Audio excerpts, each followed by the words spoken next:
Entertainment Plus presents Pete the Surfaroo.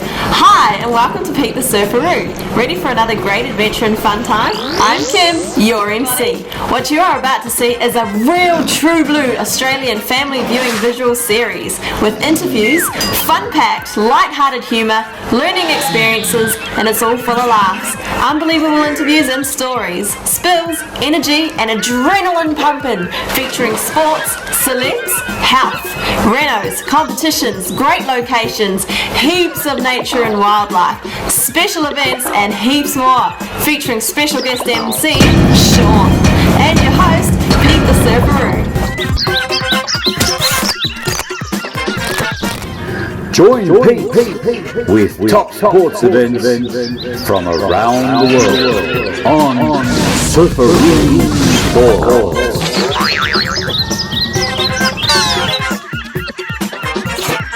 Coming up on Pete the Surfaroo, looking after your body with help from the Doctoroos.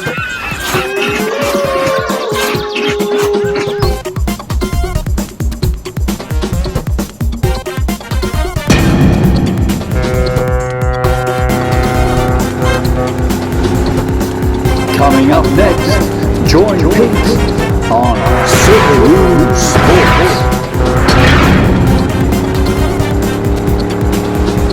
Pete the Surfaroo. Today we've got a really good one. We've got Mr. Joe Saunders here. G'day man, how are you? Very well, my friend. Big fella, big time judo, and of course wrestling now, mate.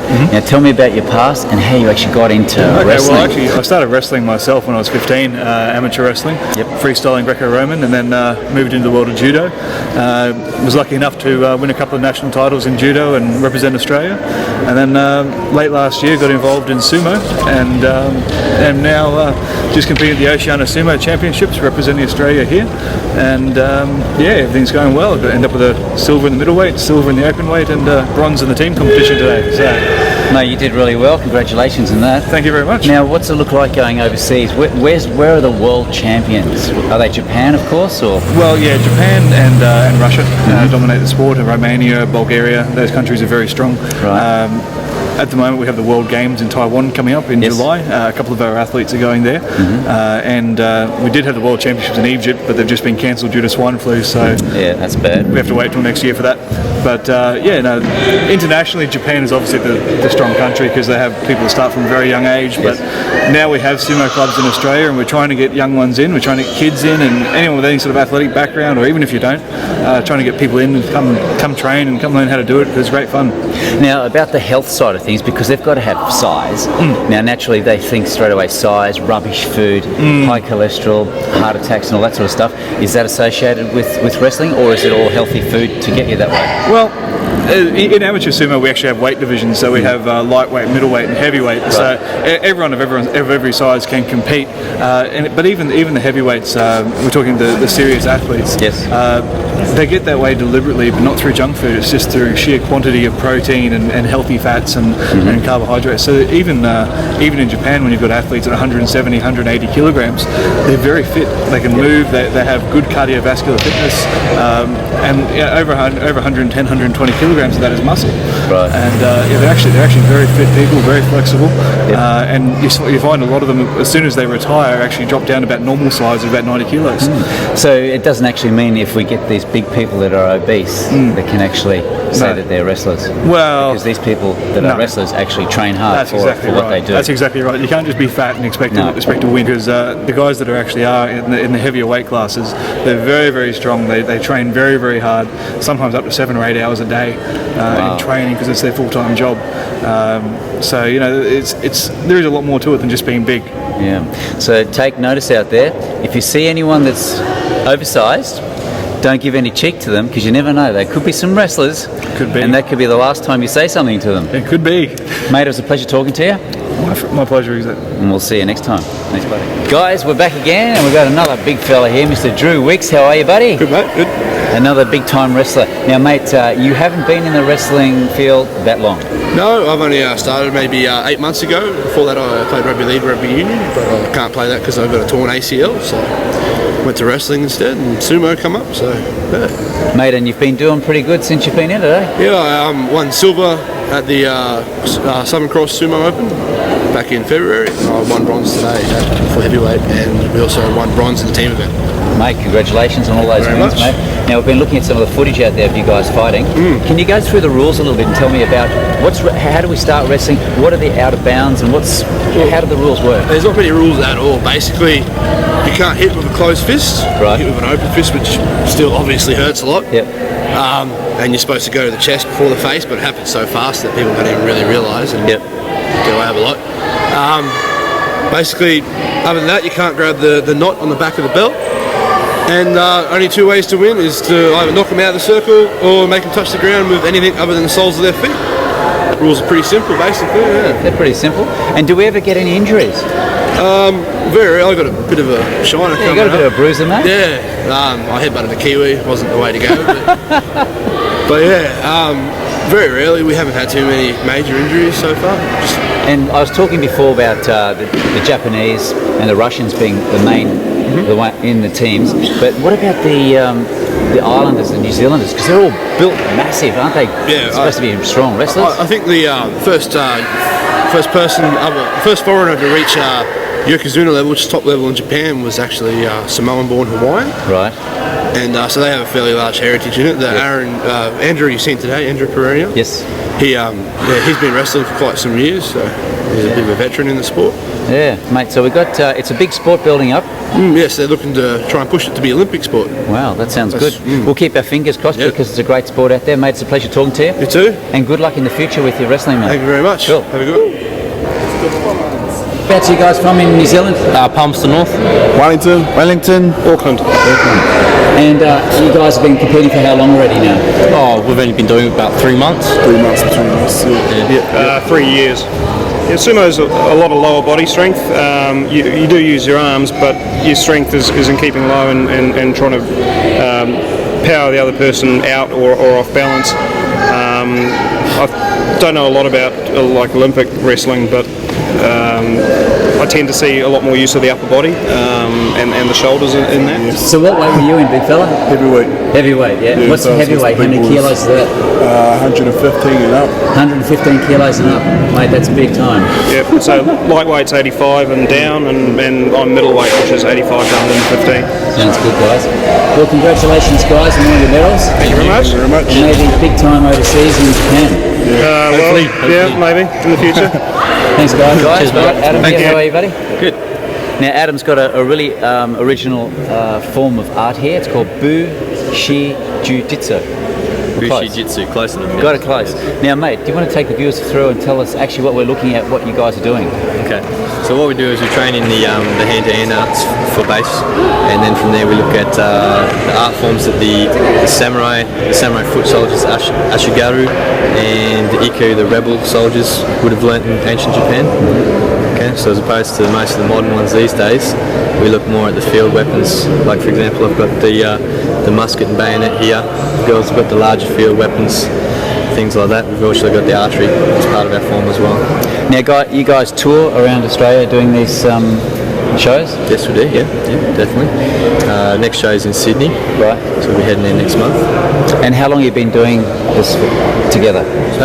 We've only had the club going for 5 years now. Okay, in that time we've brought through most of these guys from white through to black belts now. So Sounds that's the good, team mate. we tour with. Now, is this a form of actual fighting art? Like, can you defend yourself with this?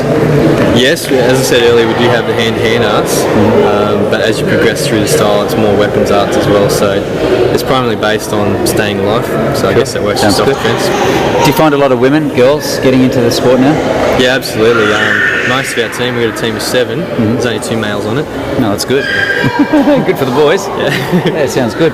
Mate, good luck on your tour. Well, thank you. And maybe these guys out there will be seeing you somewhere around the country, Sydney, Melbourne, Adelaide, Brisbane, Perth. Yep, that's correct. Sounds good. And guys, back with some more sumo wrestlers here. We've got Blake Stacey. Mate, how are you? Good. Now, mate, you were up against one of these big fellas out here. We're just looking at the New Zealanders. How did you find it out in the ring with this guy? It's hard. He's I'm 85 kilos and he's 179 kilos. So That's big time, man. it's a bit of difference, yeah. Now, with weight class in sumo, is there not like boxing and wrestling, you've Muay got- Thai and all that sort of stuff, where you have weight divisions? We have 3 divisions. We've got lightweight, so under 85 kilos. We've got middleweight, which is 85 to 115, and then we've got heavyweight, which is 115 and higher. And then I actually versed him in the open, which is open as in no weight categories. No weight. So we had basically our 3 separate divisions plus the open. So open is a choice, and as a lightweight, it's probably not a smart choice, but it was still good fun. So Mate, was there a bit of fear factor in there when you saw the size of this opponent? yeah, but that's in a way that probably helps you because you see he's big and I'm up against it anyway, so I've got nothing to lose. So you kind of actually probably have less pressure. So yeah, it's harder, but Mate, how long have you been doing it for? I've been doing sumo now for 2 years, and I've been wrestling for about 10. 10 years. Wow, so that's a good combination. So far, it's all right, yeah. And you've won how many medals? For sumo, I've won a 3rd place in last year's Oceania and a gold medal this time. So Gold medal, man. Congratulations. yeah. Now, looking at the Olympics, mate, we're hoping, our fingers crossed, that it'll get into the Olympics. Well, we're actually going to the World Games in Taiwan, Yes. and that will be in July. So I'm representing Australia there, and so hopefully I do well there. And then I think the successfulness of that competition will have a bearing on the Olympics. I think because the World Games is for any sports that aren't actually.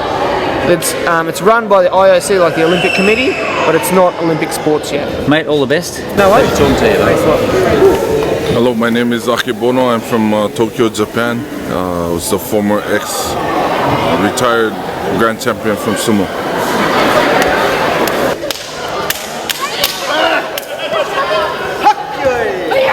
Coming up on Pete the Surfaroo, looking after your body with help from the Doctor-Roos.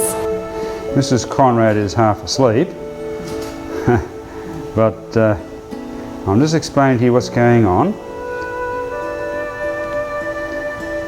It's cold, isn't it? We should warm it up. The brown fluid that I'm putting on is antiseptic, okay? And it reduces the chances of bugs from your own skin from entering the operating field and causing infection. We can't, of course, sterilise the field because your skin would die.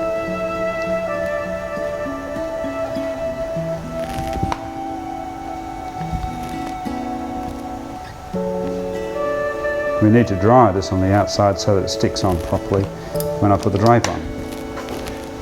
Thanks. This is a large drape I'm putting on. You'll be able to breathe okay because you've got plenty of oxygen coming through the mask there. This drape just keeps everything clean.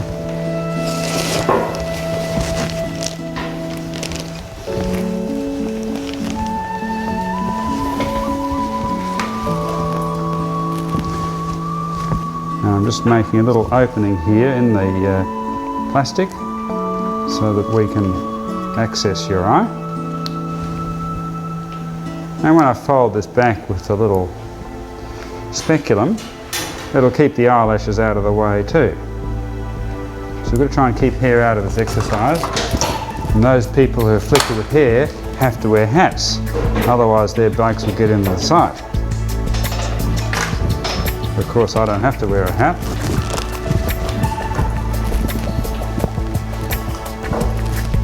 This is a sterile handle I'm using so that I can control the microscope, and it's still sterile.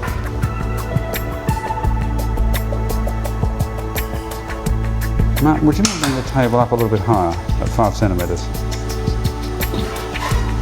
Thank you. That's great. What I'm doing now is making an incision into the cornea. This is called a paracentesis. It's an extra incision I use for putting in other instruments.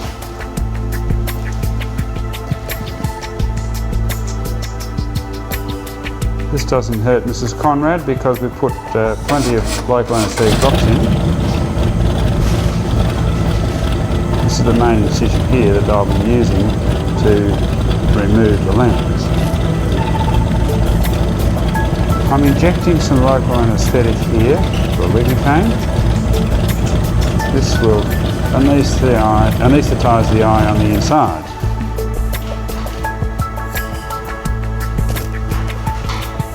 The next is a viscous material which I use to keep the eye up so that I can put instruments inside the eye and the eye will remain inflated because of this viscous fluid. I'll put a little bit on the outside so this doesn't dry out.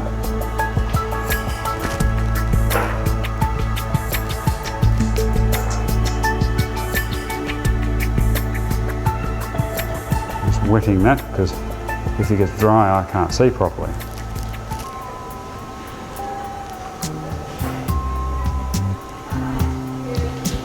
Now I've made a small incision in the capsule that holds the lens in place. And I'm going to tear that. It's the consistency of cellophane. I'm going to do what's called a continuous circular capsulorhexis, which is a special round hole that I tear in this, which gives us a nice firm edge. By doing it this way, it was a technique invented by a colleague of mine, Thomas Neuhan, about 20 years ago in Germany, and it gives us a nice strong edge to protect the eye from the surgery and so that we can put the new implant in a good position, in a natural position in the eye. We like to keep the bag in place because the bag protects us from losing the jelly of the eye or the vitreous. I've done the capsulorhexis, taken off the capsule. Now what I'm doing is injecting fluid underneath the capsule to separate the capsule off from the cataract.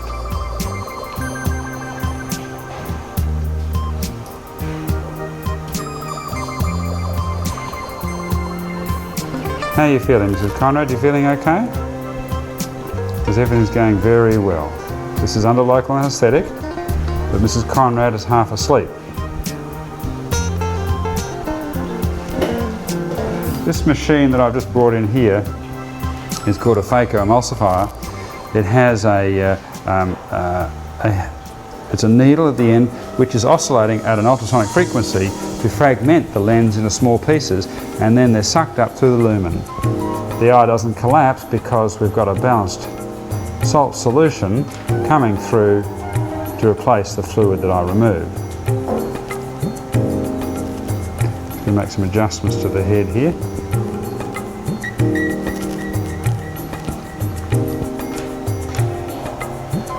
And we're inside the eye there. I've got a guiding instrument there. Okay, now I'm, with a little bit of power, sucking some of the lens out.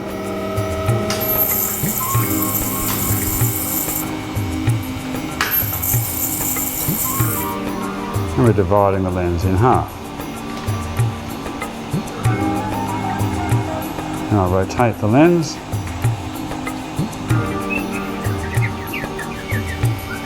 And make grooves to score the lens in the other direction so that I can then divide this lens into 4 pieces. This is called the divide and conquer technique. By having smaller sections, we can then individually suck up the quadrants. Can I have pulsed phaco, please?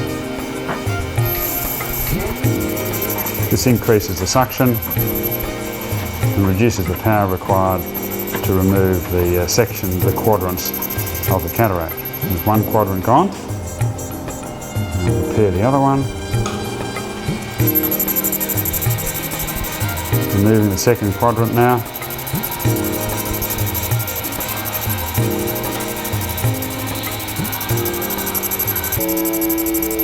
Okay, we've got the cataract out, and now we need to remove some of the residual cortex before we put the implant in.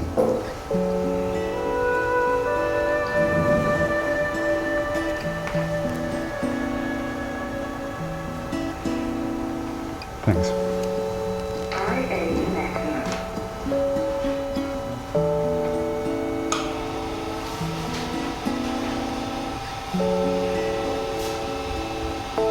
Just removing the outer coverings of the lens.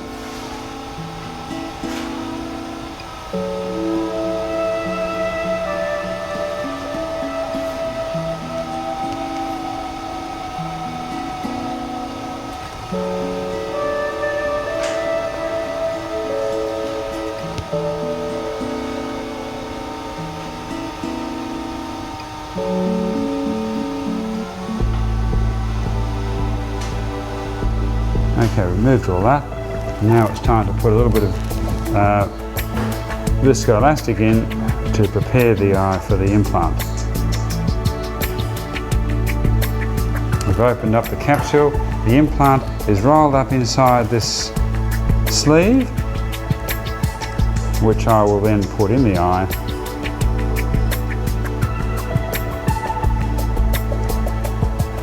In the bag. It'll go in, it'll open up like an umbrella.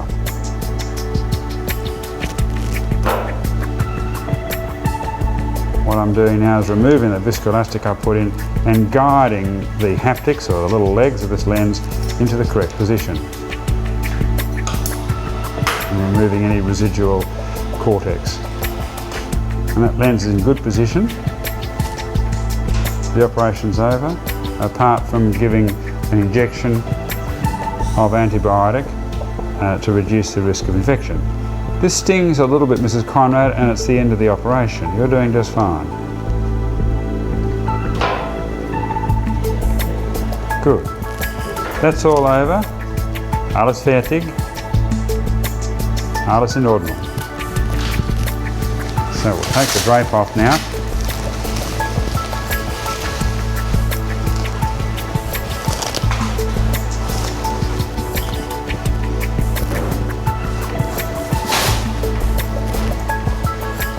Alles fertig.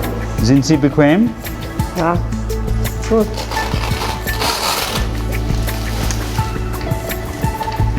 I'm putting a pad on your eye, and this will stay on for an hour or two, and then I'll take it off. I'm just taping it on, but you go home after I've taken the pad off in a couple of hours' time. Okay? Right. That didn't hurt at all, did it? No. No? It's good. Finished? You've done very well.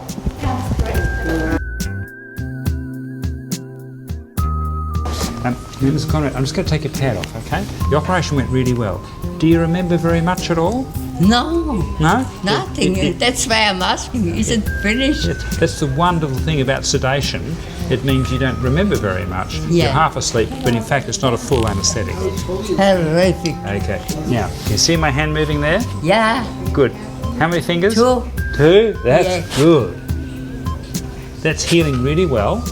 There's a little bit of bruising there. Yeah. That bruising is from the antibiotic injection I gave you at the end of the operation. Right. That will settle down in about 10 days. Yeah. The vision, you won't get the final vision for about a month, but I want you to come and see me tomorrow. I'll Yeah. check the pressure and make sure everything's all right. Yeah. Okay, you can come and see me tomorrow morning? Yeah, right. Good. I'm coming. Okay. Thank you very much. Good. You're That's my our pleasure. magic doctor. Okay. Very okay. good. Okay, it's Thank gone really you well. very much. Okay, it's my pleasure. Now, we better put some glasses on because I wouldn't like you bumping into a tree or something and Yeah. damaging my surgery. I'd be very upset.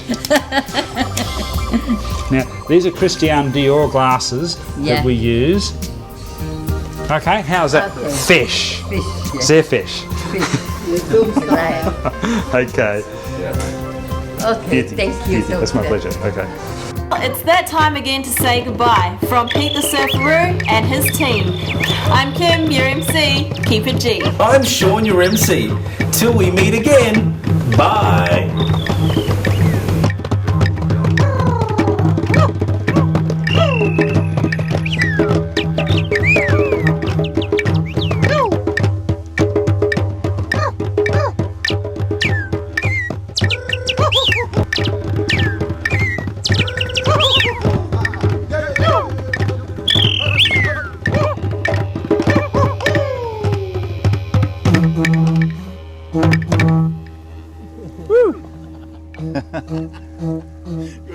That was good.